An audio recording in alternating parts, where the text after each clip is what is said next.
Hi friends. कुछ time पहले मैं कलकत्ता के एक नए रीजन में शिफ्ट किया एंड तब से ओला उबर जो कैब्स हैं उनको सही टाइम पे या सही प्राइस पे फाइंड करना बहुत बड़ा हेडेक हो गया है। Now what is surprising is that मुझे लगता था कि मुझे टेक स्टार्टअप्स के बारे में डिसेंट नॉलेज है, बट इस केस में I had no explanation for what I was facing, which probably clearly meant that I do not understand this as well as I thought I did. जब मैंने ये problems को list down करना start किया तो 3 specific areas थे जहाँ पे प्रॉब्लम हो रहे थे। नंबर 1 था uncertainty in pricing, more specifically surge pricing. Number 2 lack of availability of cars and there is absolutely no way of informing the user beforehand कि इस एरिया में आपके कार्स कम है। Okay. And number 3 Uber का navigation which is again based on Google Maps, वो कई बार बहुत ही obvious root से बहुत ही obvious shortcuts को मिस कर देता है, जिसके कारण again टाइम वेस्ट होता है। Now मुझे मन तो था ये तीनों इश्यूज पे डीप डाइव करने का and I really wanted to find out what is happening behind the scenes, but each of these 3 things can be an independent thesis area in itself. तो कुछ एक तरीका चाहिए था कि प्रायोरिटाइज कर पाए and that is why I thought कि एक ट्विटर पे पोल कंडक्ट करते हैं। For sure I would not be the only one facing such problems, तो वो मैंने किया and fortunately I was able to gather around 200 responses and there was a clear winner and शायद आप भी बहुत सरप्राइज नहीं होंगे regarding who the clear winner was, basically search pricing. Yeah, so जनता ने अपना मत दे दिया तो बात तो क्लियर था। I mean I quickly started researching. One thing that really confused me was कि like something कुछ तो है यहाँ पे जो which is not working out, because there is a pain point that almost all your users are talking about, okay, but you're not doing anything to resolve that pain point. Now common sense says that ये तो पैर पे कुल्हाड़ी मारने वाली बात होगी, मतलब you will sabotage your own business, but in this case why is it that despite being such a common pain point, search pricing continues to exist in their business model?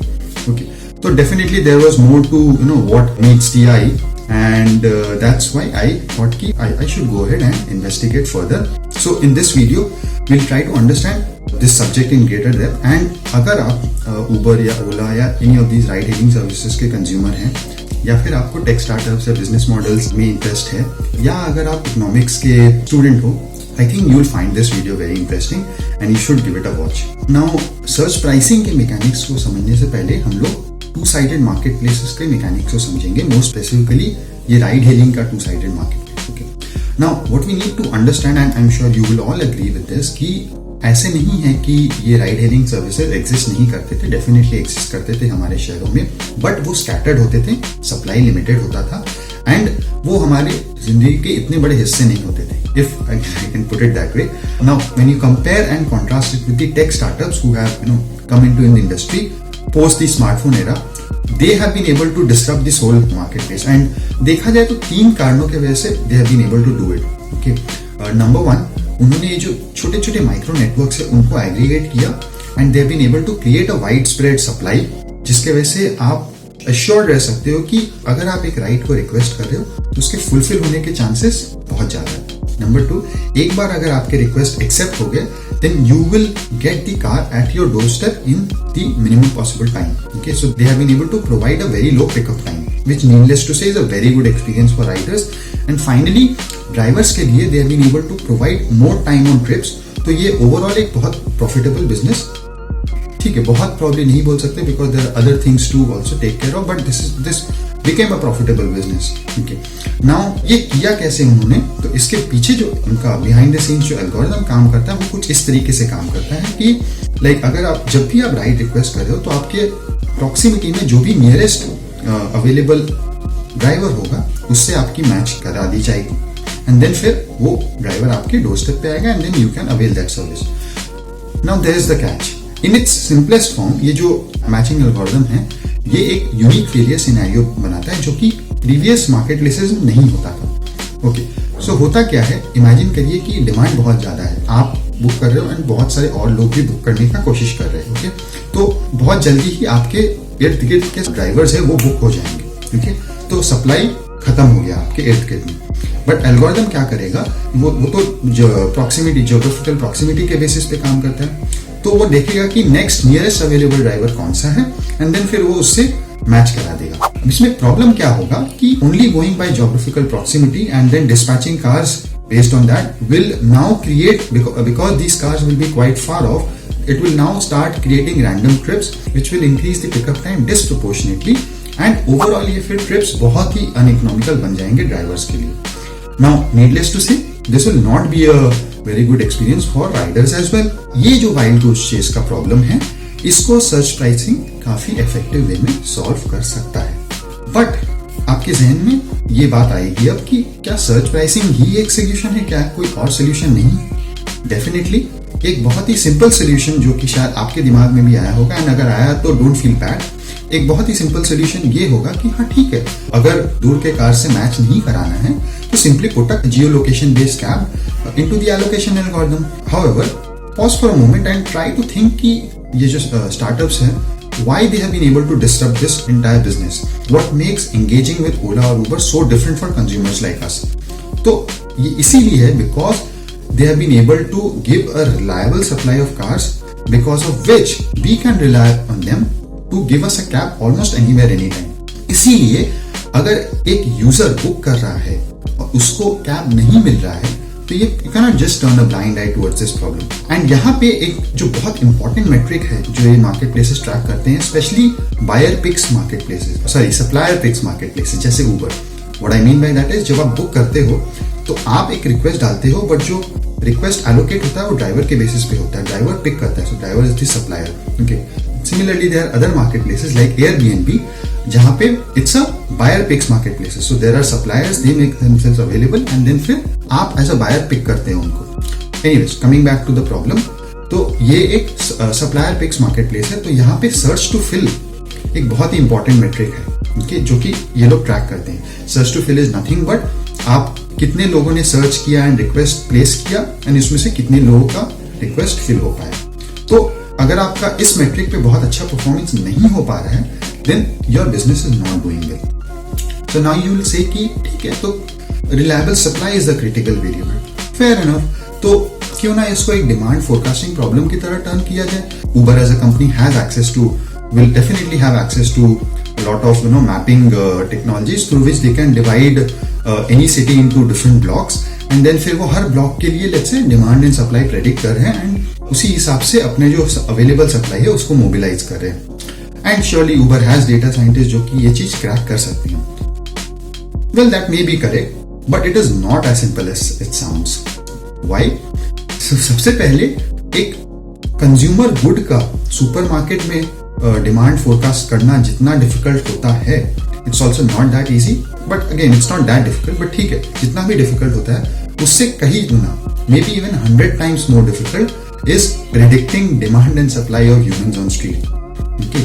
जितने वेरिएबल्स को आपको track करने होंगे, it can become a nightmare. And चलो मान भी लो कि आपने कर दिया, then also this solution may not be scalable. ऐसा हो सकता है कि हर जगह के लिए आपको उतने वेरिएबल्स नहीं मिल पाए because of these things. Okay, what people realize is that basic economics and understanding और बेसिक इकोनॉमिक्स को लेवरेज करना might be the simplest solution over here, and that is where we come to surge pricing. तो ये कैसे solve करता है, उसके लिए एक बार जो economics 101 demand and supply curves पे एक रिकैप करते हैं। तो हमको तो मालूम है कि अगर एक कमोडिटी का प्राइस बढ़ता है तो डिमांड घटता है, तो demand curve is downward sloping. Okay, similarly एक supplier is willing to produce more and more only if market is willing to give a higher price, so supply curve is upward facing. Now ये दो curves intersect at an equilibrium point which is the sweet spot for a market in a normal situation. ठीक है, so far so good, okay, but what happens when there is a surge in demand? So आपका जो demand curve वो shift हो जाएगा। ठीक है, now क्योंकि डिमांड कर्व शिफ्ट किया एंड सप्लाई कैलिब्रेट नहीं किया तो एक इनएफिशिएंसी क्रिएट हो गया मार्केट में, एक गैप क्रिएट हो गया।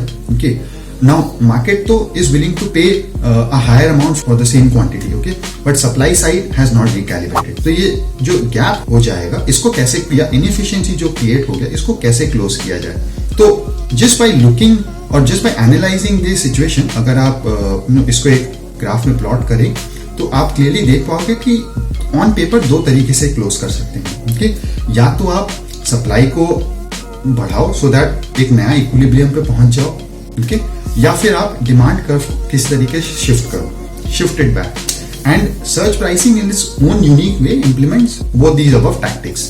ओके, नाउ सबसे पहले तो जब भी तभी डिमांड में सर्च आता है तो वो एक हीट मैप की तरह ड्राइवर्स को दिखा दिया जाता है। इससे फायदा क्या होता है कि ऑटोमेटिकली वो रेलेवेंट एरिया में सप्लाई आना शुरू हो जाती है। Now this will not sound very different from the first dispatch model, जहां पे आप बुक कर रहे हो, जो भी नियरेस्ट अवेलेबल ड्राइवर है वो आ जा रहा है, but believe me it is different. Upon closer inspection you will find that ये जो ऑटो मोबिलाइजेशन ऑफ सप्लाई है ये काफी ज्यादा हेल्प करता है in bringing down the pickup time पर driver once booking gets made to a large extent. Okay, and finally आप ये समझिए कि कोई भी सिस्टम में अगर रिसोर्सेज स्कैर्स हैं तो एक बहुत एफिशिएंट एलोकेशन मॉडल चाहिए।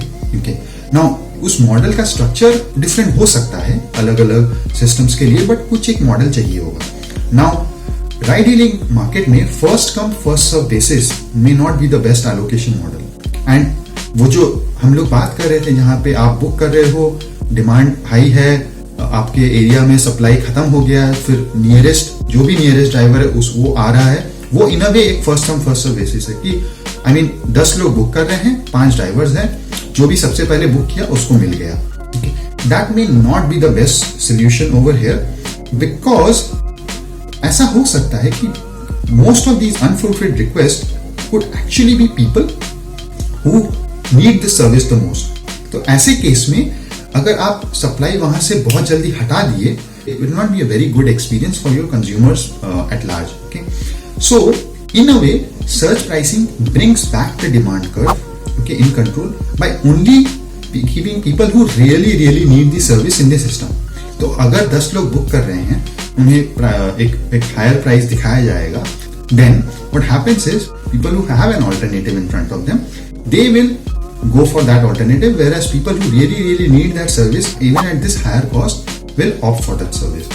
एंड ये इंश्योर करता है कि जितने भी रिक्वेस्ट फाइनली सिस्टम में आ रहे हैं वो फुलफिल हो रहे हैं, एंड जो सर्च टू फिल मेट्रिक है जो हम लोग थोड़ी देर पहले बात किए थे वो मेंटेन हो रहा है। So far so good.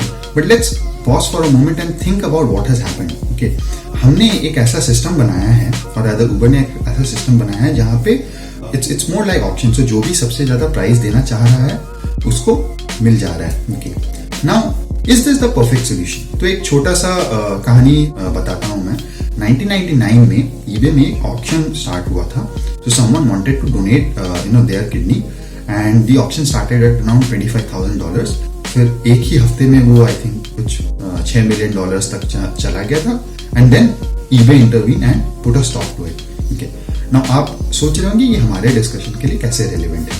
तो we just concluded a while back that instead of first come first serve basis, एक ऐसा मॉडल जहां पे आप सर्विस एलोकेट कर रहे हो to a person who is willing to pay the maximum amount is probably a better model. Okay, but we just saw in eBay's case that this logic doesn't apply to someone who is wanting to donate or who is needing an organ transplant to save their life.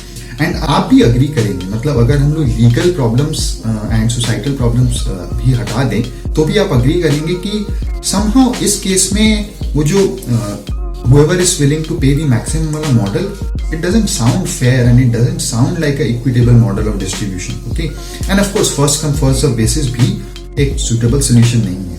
तो the question is what makes the same model work for one market and not work for the other? Okay, and are we sure that this model of whoever is willing to pay the maximum will always work in the ride hailing market? And number 3, ये सारा चीज करने के बाद भी अगर lack of availability continues to be a problem, तो फिर क्या करना चाहिए? But I would love if you can offer your suggestions and thoughts in the comments. Okay, this video is also available in the form of an article. मैं description में उसका link रखूंगा, and all the other documents and papers that I went through will also be available in the discussion. So that brings me to the end of the video, and thank you so much for staying with me till here, and hopefully we'll meet each other soon. Take care and have a good day.